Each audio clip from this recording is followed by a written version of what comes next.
성경 봉독하는 시간입니다. 함께 보실 말씀은 사도행전 24장 1절에서 27절까지의 말씀입니다. 사도행전 24장 1절에서 27절까지의 말씀입니다. 24절부터 27절까지 함께 한 목소리로 합독하시도록 하겠습니다. 시작. 수일 후에 벨릭스가 그 아내 유대 여자 두루실라와 함께 와서 바울을 불러 그리스도 예수를 믿는 도를 듣거든 바울이 의와 절제와 장차 오는 심판에 강론하니 벨릭스가 두려워하며 대답하되 지금은 가라 내가 틈이 있으면 너를 부르리라 하고 동시에 또 바울에게서 돈을 받을까 바라는 거로 더 자주 불러 같이 이야기하더라. 이때가 지난 후 포르기오 베스도가 벨릭스의 소임을 이어받으니 벨릭스가 유대인의 마음을 얻고자 하여 바울을 구두하여 두니라. 아멘. 자리에 앉아 주십시오.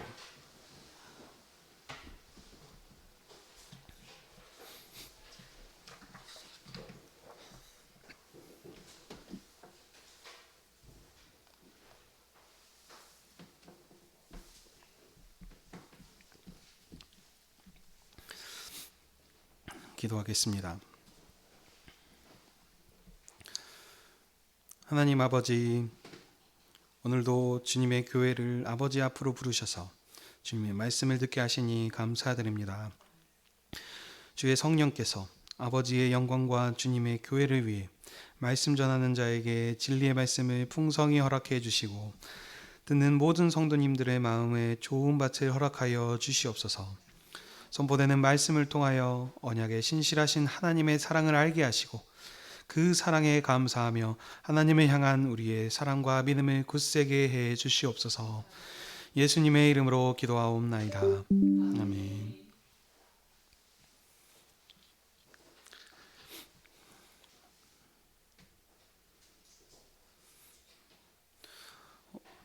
오늘은 사도행전 24장 1절에서 27절까지의 말씀을 가지고 총독 앞에서 바울 사도의 변론이라고 하는 제목으로 함께 은혜를 나누기 원합니다.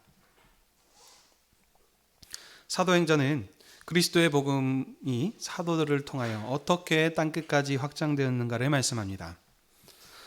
사도 바울께서는 1, 2차, 3차 선교 여행을 통해서 가시는 곳마다 교회를 세우시고 복음의 말씀으로 제자들의 믿음을 경고케 하셨습니다. 선교 여행을 마치신 사도께서는 이제 예루살렘을 거쳐 로마에 가셔서 복음 전하기를 작정하셨습니다. 성령께서는 사도 바울에게 그가 가는 길에 결박과 환난이 있을 것을 미리 알려주셨습니다. 그럼에도 불구하고 사도께서는 주 예수의 이름을 위하여 결박뿐만 아니라 죽음도 각오하겠다 하시며 예루살렘으로 향하셨습니다. 사도께서 예루살렘에 도착하시자 성령께서 말씀하신 대로 결박이 바울을 기다리고 있었습니다. 유대인들이 무리를 충동하여서 바울을 붙잡아 성정 밖으로 끌고 나가 죽이려고 했습니다. 그러나 하나님께서는 천부장을 통하여 사도 바울을 건져주셨고 천부장의 허락을 받아 바울 사도께서는 먼저 예루살렘 회중들 앞에서 증언하시고 그 다음 또 산헤드린 공회 앞에 서셔서 증언하셨습니다. 주님께서는 신실한 증인된 바울에게 나타나셔서 예루살렘 공회에서처럼 다시 한번 로마에서 증언해야 할 것이다 라고 이렇게 말씀해 주셨습니다. 이 사건 이후에 유대인들은 바울 사도를 살해하려고 모의했었지만 주님께서 바울과 함께 하셨기 때문에 천부장에게 이 사실을 알게 하셔서 그 천부장이 군대를 붙여서 가이사랴 총독에게 호위하여서 호송하도록 하였습니다. 이런 흐름 가운데서 이제 오늘 본문은 대제사장이 변호사를 대동하여서 바울을 총독에게 고발합니다. 변호사 더들로의 고발 내용은 유대인들이 그것에 함께 동의하였고 그리고 바울은 이에 총독 벨리스 앞에서 변론을 하기 시작하십니다. 바울의 변론을 들은 후에 총독이 판결을 연기하였고 바울과 함께 면담하였습니다. 이런 흐름 가운데 이제 마지막 결론은 2년이 지나 벨리스 총독 후임으로 베스도가 왔다라고 하면서 마치고 있습니다. 이런 흐름 가운데서 이제 오늘 본문을 자세히 살펴보도록 하겠습니다. 사도께서는 총독 관저가 있는 가이사라에서 예루살렘으로 이송되셨고 거기서 재판을 기다리도록 하셨습니다. 닷새 후에 대제사장 아나니아가 어떤 장로들과 한 변호사를 데리고 왔는데 그 사람이 이제 데둘로입니다. 함께 와서 총독 앞에서 바울을 고발하였습니다. 여기서 어떤 장로들이라고 했는데 여기 장로들은 주로 사두개파 장로들일 것입니다. 왜냐하면 그들이 사도 바울을 꼭 죽여야 한다라고 얘기했었던 사람들이기 때문입니다. 사도께서는 자신이 바리새인들이고 그것을 바리새의 아들이라고 하면서 그 동조를 얻어서 사두개인들, 부활과 천사를 믿지 않는 자들을 그 부분들을 이렇게 소유하게 만들었던 일이 있었습니다. 그 전에. 그래서 그 일로 인하여서 사두개인들은 바리새인들의 동조는 얻었을지언정 이미 사두개인들은 오히려 이제 사도 바울을 죽이려고 했었던 거겠죠. 그래서 이제 변호사와 함께 데려와서 아마도 분명한 목적을 가지고 왔습니다. 죽이려고 했었기 때문에 죄가 없어도 이 사람을 모든 어떤 제목을 붙여서라도 죄인으로 만들어야 할 것이다. 이런 목적으로 왔을 것입니다. 변호사 더둘러가 먼저 총독에게 인사를 합니다. 인사말을 보게 되면 아첨하는 말인 것을 알 수 있습니다. 고소하기 전에 총독에게 환심을 사기 위해서 총독에게 약간 아부성 섞인 말을 합니다. 본래 유대인들은 이방인들과 함께 연합할 수가 없는 사람들입니다. 그리고 또 보시다시피 지금 로마의 압제 아래에 있었기 때문에 어떻게 보면은 원수와 같은 관계이지만 서로 이해 관계가 맞았을 때에는 그 유대인들의 유대 당국자들이 이방인 관료들과 함께 연합해서 일을 하기도 합니다. 이런 일들이 예수님 시대에도 있었죠. 그래서 예수님을 십자가에 못 박힐 때 함께 이렇게 연합해서 했었던 일들도 있었습니다. 이와 같이 이런 일들을 여기서도 지금 동일하게 반복이 되는 것을 볼 수 있습니다.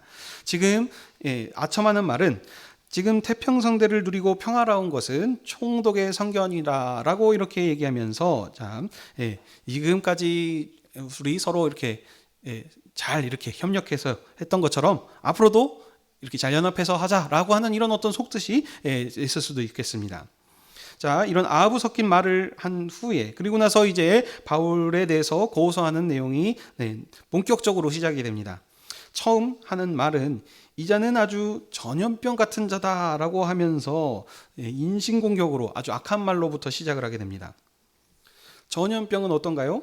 가만 놔두면 안 됩니다. 이것은 어떻게 보면 처음부터 싹을 자르고 신속하게 없애든지 어떤 조치를 취해야만 그것이 번져나가서 크게 더 상황이 악화되는 것을 막을 수 있습니다. 자, 그러면서 이 바울을 이와 같은 이 전염병과 같은 자다라고 이렇게 얘기하고 있습니다. 그리고 나서 또 이야기를 하는 것은 나사렛 이단의 우두머리라고 합니다. 나사렛 이단은 무엇이냐면 예수님을 믿는 그리스도인들을 칭하는 말입니다. 예수님의 고향이 나사렛이시죠. 그래서 나사렛 출신인 예수님을 그리스도로 왕으로 믿고 고백하고 따르는 이 그리스도인들, 이 사람들을 이제 나사렛 이단이라고 이렇게 칭하고 있습니다. 근데 지금 보시면 여기서 말하기를 이 바울이 나사렛 이단을 우두머리라라고 이렇게 지금 말하고 있습니다.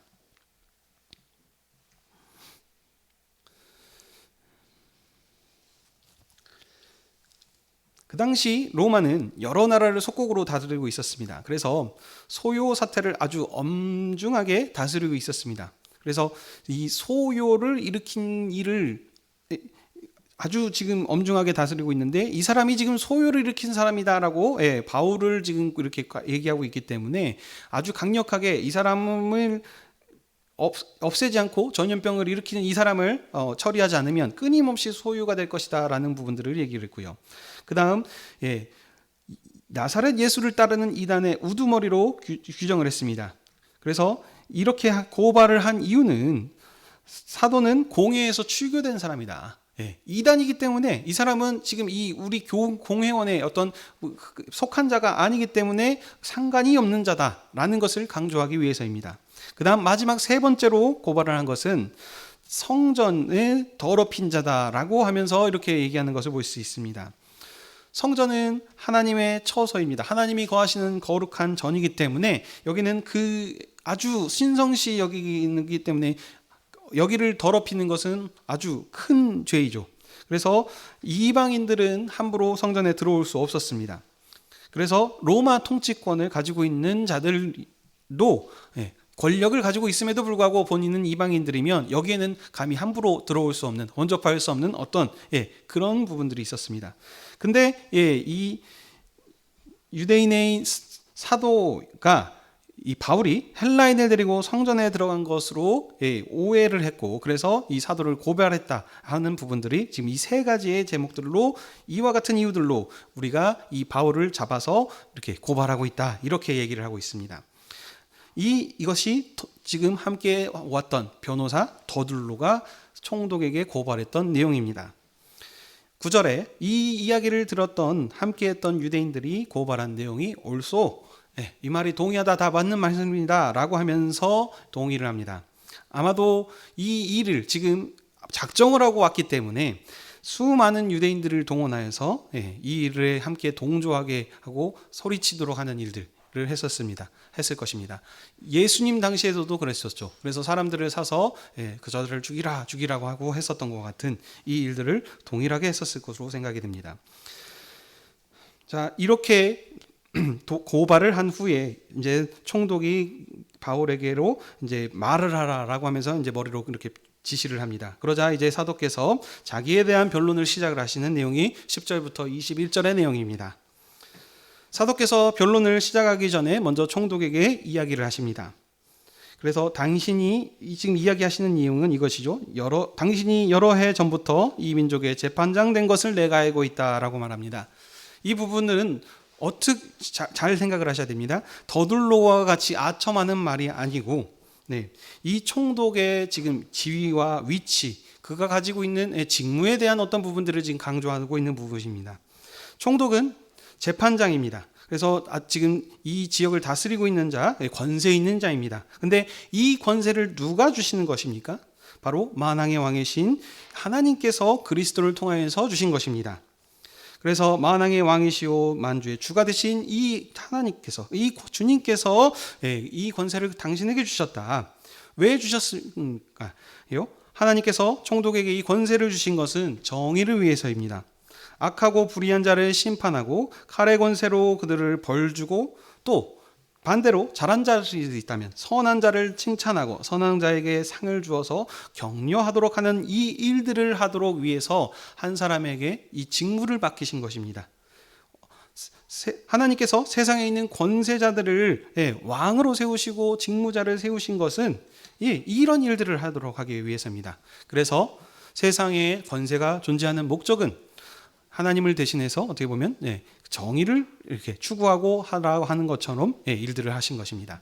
그래서 이 부분을 사도께서는 총독에게 지금 강조하고 있는 것입니다. 사도께서 하나님께서 당신을 재판장으로 세우신 줄 알고, 그래서 여러 해부터 당신이 우리 민족의 재판장이었으니 이제 내 일에 대해서 자세하게 이런 부분들을 지금 아무런 치우침 없이 잘 이렇게 판단해 주라라고 하는 의도로서 이런 말씀을 하신 것입니다. 그리고 나서 이제 사도께서는 대제사장들과 어떤 장로들이 고발했던 내용을 조목조목 반박하시기 시작하십니다. 첫 번째입니다. 소요를 일으킨 자라고 했습니다.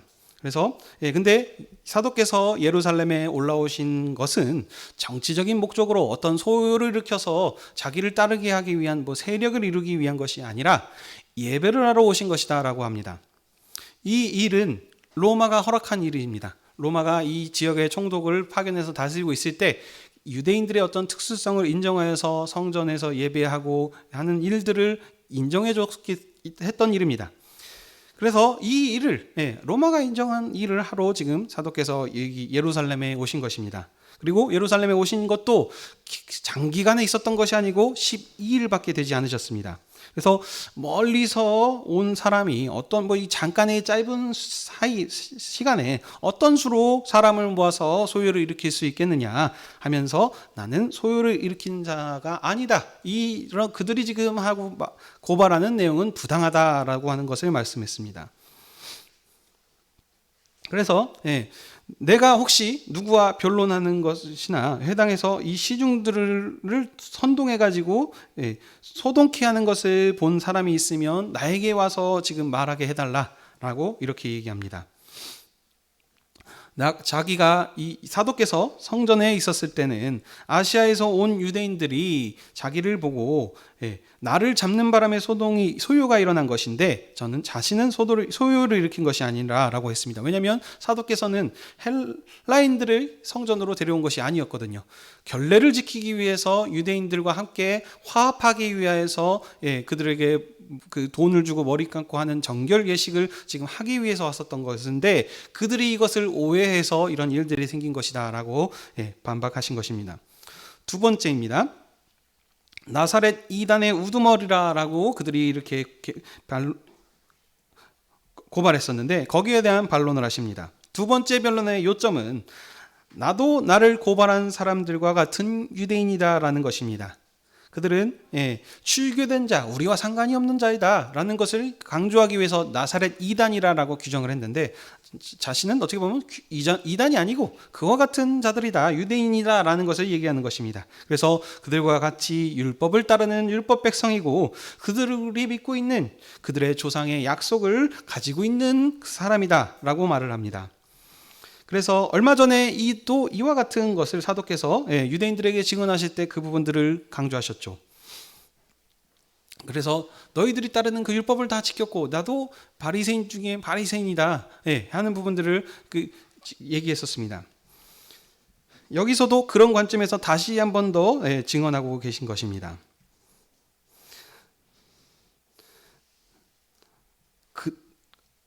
조상의 하나님을 섬기고 율법과 선지자들의 기록된 것을 나도 다 믿으며 그들이 기다리는 하나님을 향한 메시아를 향한 이런 소망들을 가지고 있는 사람이다 라는 것입니다.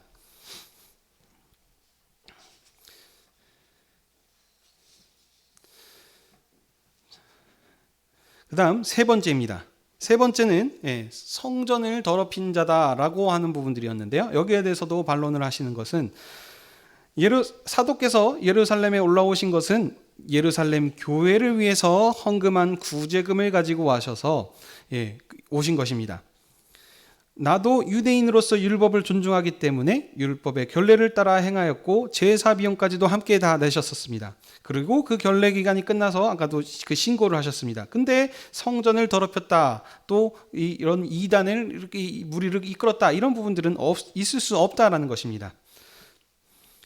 그래서 이렇게 나를 고발한 이 사람들, 이런 지금 세 가지 얘기들을 했었는데 내가 로마법을 어긴 것이 있으면 처음부터 총독에게 얘기를 했으면 됐는데 그렇지 않고 아무런 잘못이 없는 나를 잡아서 이렇게 재판하고 있는 것이다 라고 하면서 자신의 어떤 지금 부당함, 자기가 당하고 있는 이 취지의 부당한 부분들을 지금 증언하셨습니다.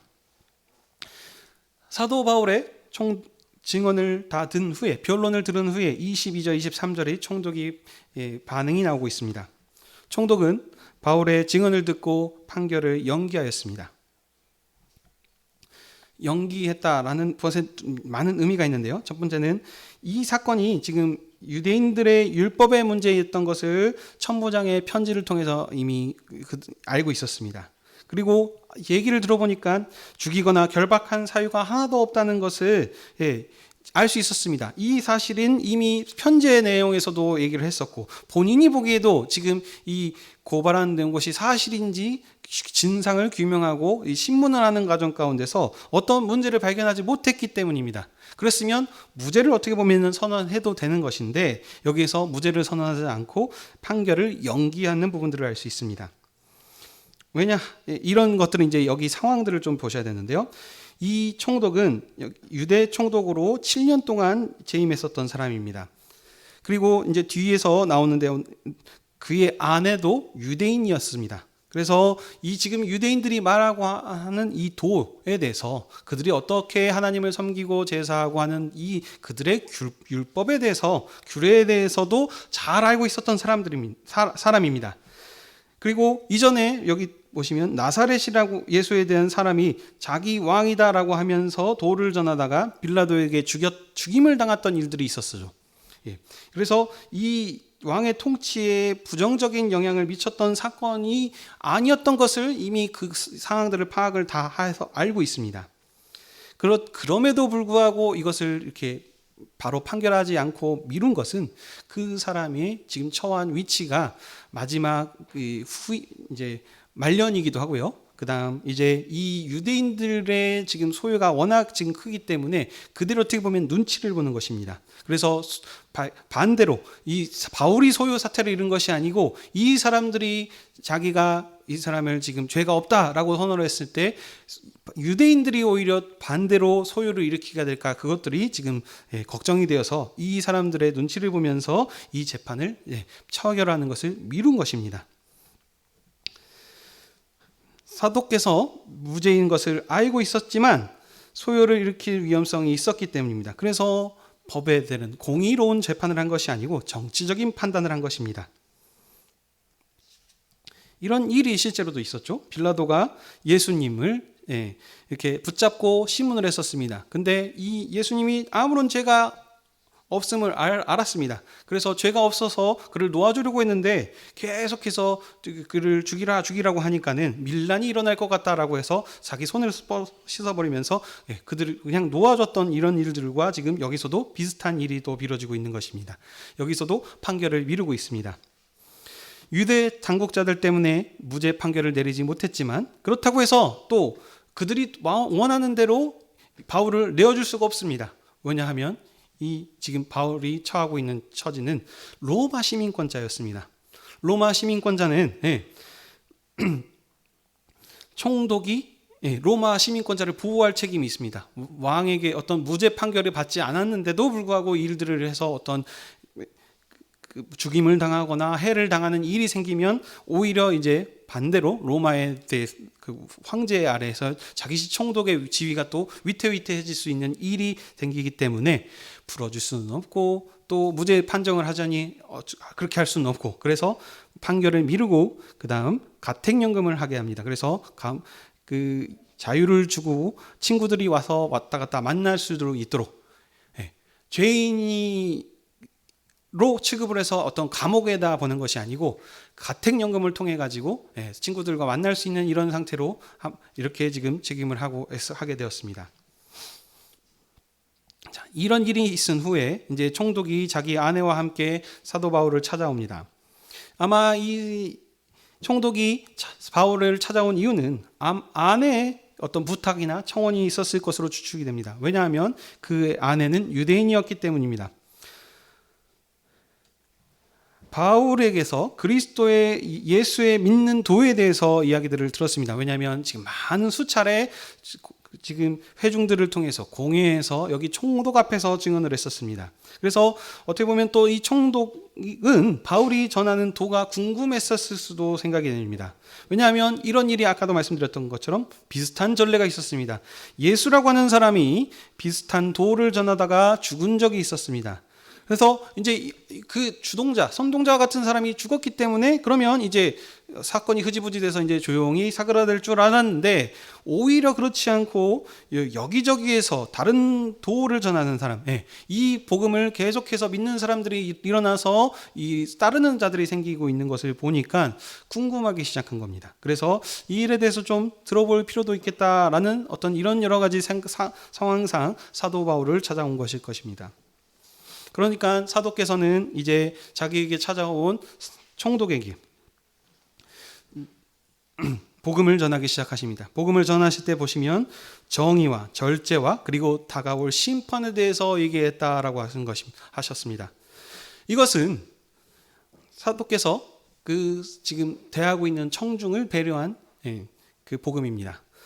총독에게 상황에 맞춰서 맞춤형 복음을 전한 것입니다. 왜냐하면 아까도 말씀드렸다시피 총독에게 먼저 증언하기 전에 총독이 취한 위치가 어떤 일들을 해야 되는 것인가 이런 부분들을 지금 설명했다고 했던 것처럼 이 총독은 고위 관료이기 때문에 그것도 어떤 관료입니까? 지금 전 세계를 어떻게 보면 호령하고 있는 로마 황제가 임명한 총독이기 때문에 아주 막강한 권한과 지위를 가지고 있었기 때문에 이 부분들을 지금 얘기를 하는 것입니다. 그래서 본인이 가지고 있는 이 권한을 어떻게 누가 주신 것이며 어떻게 그 일들을 하고 해야 되는 것인가, 정의와 절제하는 부분들에 대해서 그리고 설명을 하시죠. 그래서 이 권세를 주신 분이 누구시냐? 하나님이 예수님을 통해서 주신 것이다. 예수를 죽은 자 가운데서 살리셨고 그분을 이제 다시 살리신 것 예수님을 하늘 보좌의 우편에 앉게 하셔서 만왕의 왕이 되게 하셔서 하늘의 천사들을 수종처럼 부리시고 그 섬김을 받는 자, 이분이 이 세상을 다스리는 진짜 권세자이시다. 이런 복음을 전하셨을 것입니다. 온 천하를 다스리고 있는 것은 로마 황제이나 이것이 아니고 오히려 이 지금 황제에게도 하신 그 천하 만국을 더 다스리고 권세를 허락하신 분이 바로 이 예수 그리스도이시다. 이 부분에 이 복음을 지금 전파하신 것입니다. 그래서 그리고 또 무엇입니까? 마지막 심판에 대해서도 이야기한다 그랬습니다. 이제 때가 되시면 하나님께서 작정하셨던 계획의 때가 되시면 예수께서 다시 오실 것이다.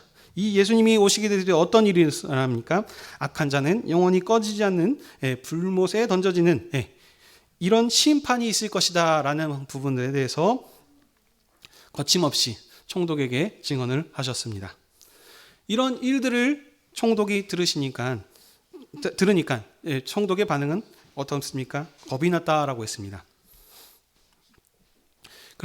그래서 다음에 또 얘기하십시다 하면서 어떻게 보면 자리를 피했습니다. 그런데 또 저 뒤에 부분에 보시게 되면 26절이죠. 동시에 사도 바울님을 가끔 불러냈는데 이중적인 마음을 가지고 있은 것을 볼 수 있습니다. 두려워하는 부분에도 있음에도 불구하고 그래서 복음을 좀 더 듣기도 원하기도 했지만 한편으로는 바울에게 돈을 받을까 바라보면서 자주 불렀다라고 하는 것을 얘기하고 있습니다. 왜냐하면 아까 사도께서 증언하셨던 부분에 있죠. 본인이 여기 예루살렘에 온 것은 예루살렘 교회에 구제를 하기 위해서 자기 민족을 돕기 위해서 왔다라는 것을 구제금을 가지고 왔다라는 얘기를 하니까 혹시나 좀 큰 돈이 있나 보다. 그래서 그런 혹여 뇌물이나 이런 부분들을 좀 받을 수 있지 않을까라는 그런 기대감에 대해서 지금 사도 바울을 종종 부르면서 얘기를 나눴습니다. 그런데 사도께서는 그렇죠. 본인도 지금 이 재판장과 개인적인 친분을 지금 쌓을 수 있는 위치다면 그런 어떤 보석금이라고 하죠. 아니면 어떤 이런 뇌물들을 써서 자기에게 유리한 대로 그 판정을 갖고 올 수 있도록 하는 이런 일들, 로비라고도 할 수 있겠죠. 이렇게 하셨을 수 있음에도 불구하고 사도께서는 그렇게 하지 않으셨습니다. 오히려 전도의 기로 삼으시고 계속해서 복음을 얘기하셨을 것입니다. 그런데 어떤 변화되는 일들이 없습니다. 그래서 마지막 27절에 어떻게 됩니까? 2년이 지난 후에 총독의 후임이 바뀌게 됩니다. 베스도가 벨릭스의 후임으로 이렇게 오게 되는 사건이 있습니다. 그래서 이 벨릭스는 또 어떻게 했습니까? 유대인들의 마음을 얻고자 하여 바울을 계속해서 구류하는 부분으로 이 오늘 본문의 말씀이 끝나게 됩니다. 사도께서는 이처럼 자기 민족에게 고소를 당해서 이방 법정 총독 앞에서 죄수의 몸으로 서게 되셔서 이렇게 지금 재판을 받고 계셨습니다. 참 황당한 일이죠. 다른 사람도 아니고 자기와 함께하고 내가 이 사람들을 위해서 늘 항상 먼저 앞서서 복음을 전했고 회당에 가서 복음을 전했던 사람입니다. 그럼에도 불구하고 이 형제들은 자신을 인정하지 않고 오히려 지금 예수님을 지금 이방인에게 내줘서 십자가에 못 박혀 죽게 만드는 이런 일들을 한 것처럼 지금 사도를 어떻게 보면 판 것과 같은 것입니다. 그리고 그냥 판 것이 아닙니다. 그래서 이 유대인들이 작정하고 모든 지금 부분들을 다 준비해서 또 죽이려고 하는 사건들을 볼 수 있습니다. 너무너무나도 황당하고 일일 텐데, 또 그것뿐만이 아니죠. 여기에서는 추가가 됩니다. 이번에는 이 이방인 총독까지도 어떻게 보면은 사도에 대한 부분들을 함께 연합해서 사도를 지금 올바른 공의를 신천하지 않는 일들을 지금 하고 있습니다. 이렇게 두 그룹의 연합으로 지금 공격을 받고 있는 이런 상황에서도 사도께서는 전혀 움츠러주지 않으시고 항상 복음으로 지금 여기서 지금 증언하고 있는 모습을 우리가 볼 수 있습니다. 사도께서는 낙심하지 않으셨고 높은 권세를 가지고 있는 이방 총독에서도 비굴하게 두려워하거나 굽히지 않으시고 당당하게 자신을 변호하셨습니다. 그래서 어떻게 하셨습니까? 사석으로 또 불러내서 얘기했을 때도 거기에서도 타협하지 않으시고 주님만을 복음만을 열심히 그렇게 전하고 전파하셨습니다. 사도께서 이렇게 하실 수 있었던 이유는 다른 것이 아니라 주님께서 사도와 함께 계셨기 때문입니다. 지난 시간에 말씀하셨죠. 예루살렘 공의에서 증거한 것처럼 로마에 가서 증언하게 하라. 내가 너와 함께 할 것이니 두려워하지 말라라고 예수님 친히 주께서 나타나셔서 사도의 마음을 굳건케 하여 주셨습니다. 주님께서 사도에게 친히 나타나셔서 담대하라 그렇게 하셨기 때문에 주님께서 항상 주님의 영으로 사도와 함께 하시며 그의 마음을 굳게 하셨기 때문입니다. 이 일은 왜입니까? 하나님께서 사도를 이방을 위한 로마에 가셔서 모든 전 세상에 복음이 전파할 수 있는 이 일을 사명으로 맡겨주셨기 때문입니다. 하나님께서 이 일을 맡겨주셨기 때문에 이 일을 마치기 전까지는 어떤 권세도 이 사도를 해할 수 없고 죽일 수 없습니다. 그래서 사도께서는 그 믿음을 알고 있었기 때문에 높은 권세자가 와서 이렇게 얘기함에도 불구하고 거기에 전혀 주눅되지 않고 거기에 대해서 신실하게 하나님의 말씀을 증언하셨습니다. 그래서 그 증언에 어떻게 했습니까? 권세자였던 어떻게 보면 이 총독 여기에서 지방에서 가장 높은 권세를 가지고 있는 자가 두려워 그 권세에 굴복했던 모습을 우리가 알 수 있습니다. 그러나 이 권세자도 어떻게 보면은 예수님이 이 사도께서 전한 복음을 듣고 믿었을 수도 있습니다. 믿긴 믿었으나 그 믿음이 구원으로 하나님을 영접하고 예수 그리스도를 영접하고 그래서 왕으로 모시는 믿음이 아니고 임시적인 믿음입니다. 그래서 결과가 어떻겠습니까? 여전히 그것에서 벗어나지 않고 어떻게 보면 또 계속해서 돈을 요구하는 이런 모습들이 지금 계속되고 있습니다. 그래서 하나님께서는 이 사도를 목표하는 바를 이루시기 위해서 총독을 교체하시는 부분으로 오늘 또 말씀이 끝나는 부분도 있습니다. 이와 같이 하나님께서는 사도를 함께 하십니다. 언제까지요? 하나님께서 작정하셨던 그 일을 마치시기까지 사명을 완수하도록까지 사도 바울과 함께 하시며 사도를 불꽃 같은 눈동자로 지키시고 인도하신 것입니다. 이처럼 사도와 함께 하셔서 사도에게 힘과 용기를 주고 담대함을 주셔서 증언케 하신 분이 누구시냐면 바로 교회의 머리 되신 우리의 주님이십니다. 이 주님이 어떤 분이십니까? 사도께서 증언하신 것 같이 지금도 하늘 보좌에 앉아 계셔서 만왕의 왕으로 온 세상을 다스리고 계신 분이십니다. 이 영광스러운 분이 오늘도 저와 여러분들을 주님의 영광스러운 이 상으로 불러주셔서 말씀하고 계십니다. 이것은 내 살이니 이것은 내 피니 먹고 마셔라 하시면서 주님의 살과 피로 우리를 먹이시고 주님의 생명으로 우리를 힘있게 하시고 용기 있게 하셨습니다. 사도처럼 주님의 증인들로 능력 있는 주님의 권세 있는 증인들로 살 수 있도록 그렇게 하셨습니다. 그러므로 사랑하는 성도 여러분, 우리가 누구이며 우리가 섬기는 주님이 누구인가를 깊이 생각하셔야 합니다. 만왕의 왕이신 주님께서 교회와 세상 끝날까지 함께 하시며 우리와 함께 계신다는 사실을 깊이 명심하시고 마음에 새기셔야 하십니다. 로마 권세가 지금 이 세상을 다 다스리고 있었습니다. 이때 당시에. 그렇기 때문에 로마 황제 아래 있었던 백성들이 권세가 있었던 이것은 로마 황제의 권세 때문입니다. 지금 현재는 가장 강대국이 어디일까요? 미국입니다. 그래서 미국 시민권자가 되려고 늘 많이들 노력을 합니다. 왜냐하면 미국이 권세가 있기 때문에 미국 시민을 함부로 건드릴 수 없는 것과 같습니다. 그러나 우리의 시민권은 어디에 있습니까? 대한민국이 아니고 지금 본문에서 얘기하는 것은 만왕의 왕이시고 이 세상을 창조하시고 다스리신 이 권세자께서 우리를 하나님의 언약 백성으로 삼아주셨다는 사실입니다. 그러므로 로마의 권세가 아무리 높고 미국의 권세가 아무리 높더라도 이 모든 것들은 다 하나님의 통치 아래에 있으심을 기억하십시오. 이 하나님께서 우리를 그보다도 더 높은 하늘에 속한 신령한 백성으로 우리를 삼아주셨던 사실입니다. 그러므로 이 교회보다 우리보다 어떤 권세도 더 있는 자들이 없습니다. 우리보다 더 존귀한 영광스러운 자들이 이 세상에는 없습니다. 이 사실을 분명히 믿으시기 바랍니다. 우리가 하나님을 아빠 아버지라 부르는 권세 있는 하나님의 자녀들입니다. 그러므로 우리가 이 세상에 사는데 하나님께서 우리와 함께 하시는데 그 어떤 권세가 우리를 해할 수 있겠습니까? 없습니다.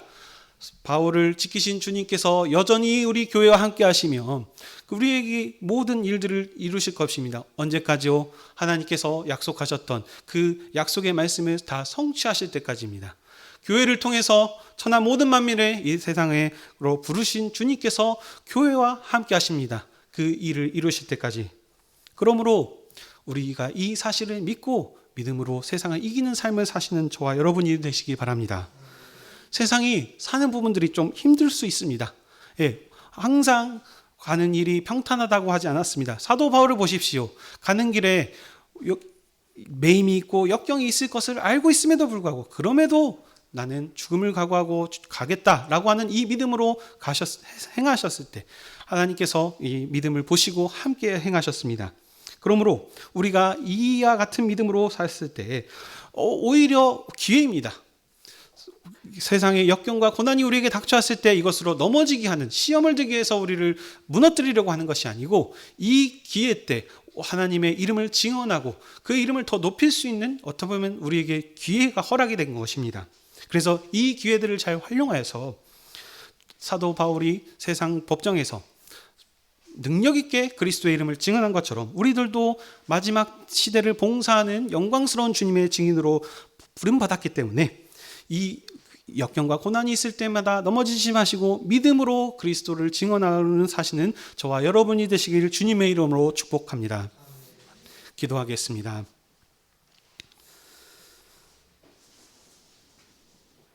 하나님 아버지, 오늘도 존귀한 주님의 백성들을 주님 앞으로 부르시고 주님의 말씀으로 우리의 믿음과 사명을 일깨워 주시니 감사드립니다.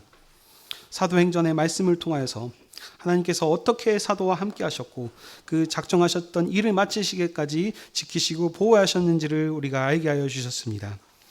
로마의 권세도 사도의 이 일을 마치는데 방해하지 못하고 막을 수 없었던 것과 같이 지금도 하나님께서 교회와 함께 하셔서 교회를 통해서 언약 역사를 완성하실 때까지 불꽃 같은 눈동자로 지키실 것을 믿음으로 끝까지 충성으로 맡겨진 사명들을 감당해가는 저와 교회가 될 수 있도록 인도하여 주시옵소서.